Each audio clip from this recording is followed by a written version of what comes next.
Bali, just the name conjures images of lush green rice terraces, spiritual temples, and Insta-worthy sunsets. It's Indonesia's crown jewel, and arguably one of the most famous holiday destinations on Earth. Every year, millions of tourists descend on this tiny island, chasing beach vibes, yoga retreats, and maybe a spiritual awakening or two. But behind the postcard-perfect scenes lies a less glamorous reality.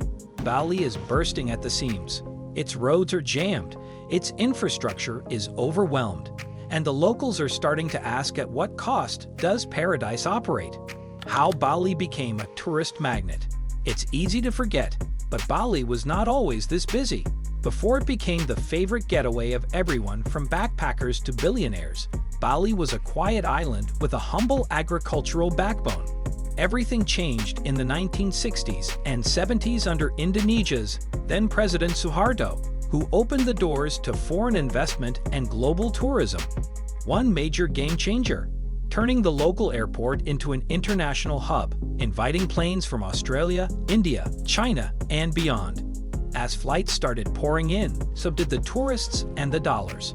The island rapidly transformed into a resort-laden haven, capturing the world's imagination as the ultimate tropical escape. But as the hotels went up, parts of Bali's environment and culture began to come down. Temples were bulldozed for beachfront resorts, and sacred lands made way for luxury spas. A booming economy with bumper-to-bumper problems.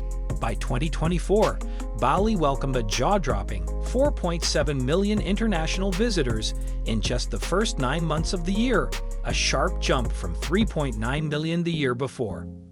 Foreign investment is flooding in, and tourism continues to be the lifeblood of the island's economy. But like an overbooked yoga retreat, Bali is struggling to handle the crowd. The biggest headache? Traffic. Picture 1,000 scooters, a few brave taxis, and confused tourists all trying to share the same narrow streets.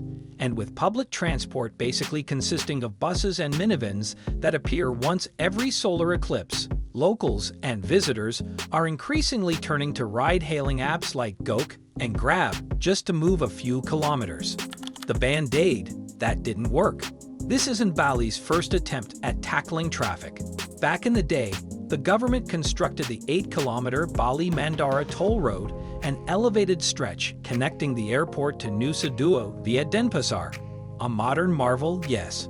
A permanent solution, not quite.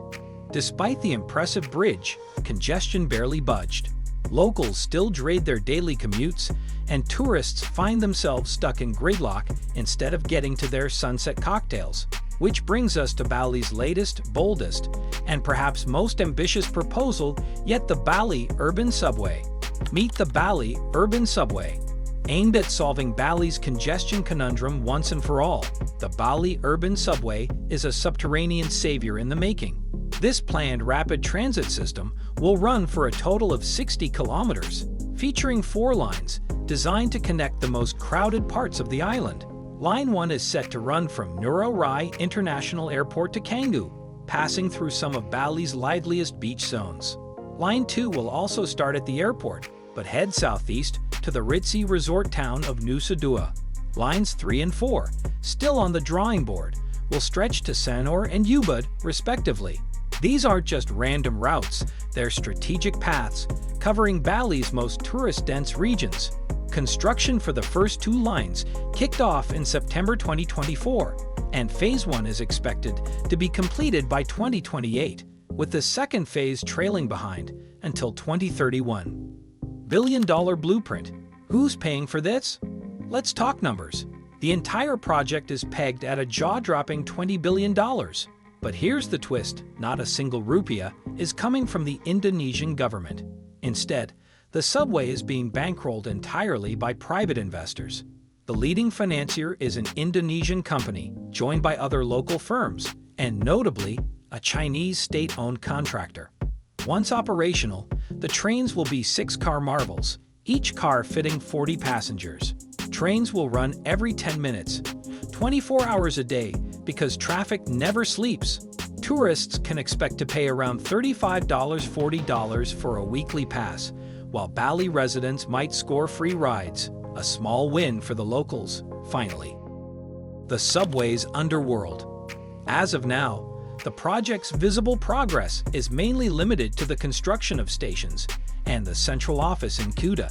The actual tunneling, that's set to begin in April 2025, once 10 tunnel boring machines arrive.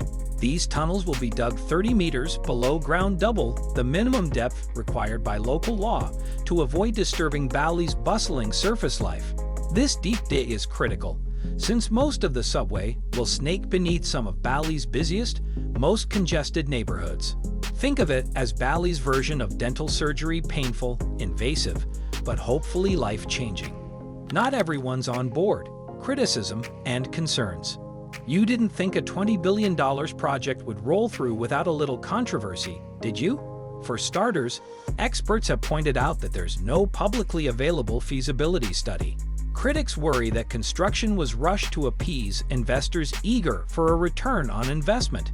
And while the funding looks impressive on paper, the reality is murkier. Not all capital for the full 4 lines has been secured, yet raising fears that the project could stall halfway like that one Netflix show we never got closure on. Then there's the elephant in the room, or rather, the dragon. China's involvement in the project has sparked anxiety about foreign influence and whether locals will truly benefit from a system that seems designed to move tourists more efficiently from beach to bar. Gentrification, jobs, and a struggle for identity. There's growing concern that the subway might only deepen the divide between Bali's visitors and the locals who have kept the island's heart beating for generations. Gentrification is already pulling up with designer luggage, and many Balinese residents are starting to feel like tourists in their own backyard. Traditional family compounds are being replaced with villas that come with infinity pools and live, laugh, love wall art. The culture? Sometimes it feels like it's being repackaged as a souvenir. To his credit, Bali's governor has spoken up, promising that locals will be prioritized for jobs during the subway's construction.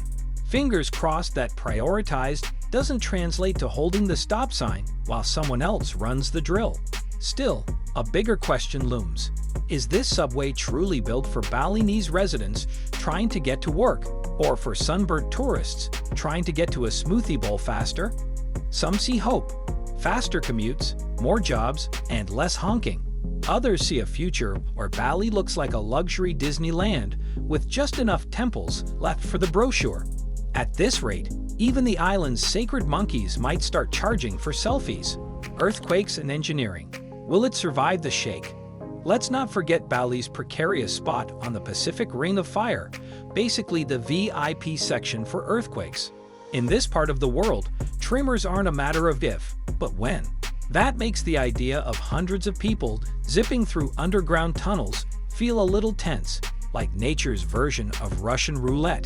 Jakarta's MRT system is built to withstand quakes up to magnitude 8, which is comforting, but Bali's subway plans haven't revealed their seismic game plan yet.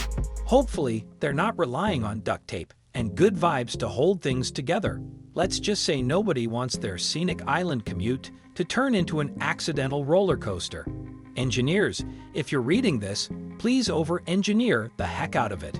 Tourists are brave, sure, but not buried alive in a tunnel brave. And if worst comes to worst, at least you'll have a great story for the next travel blog.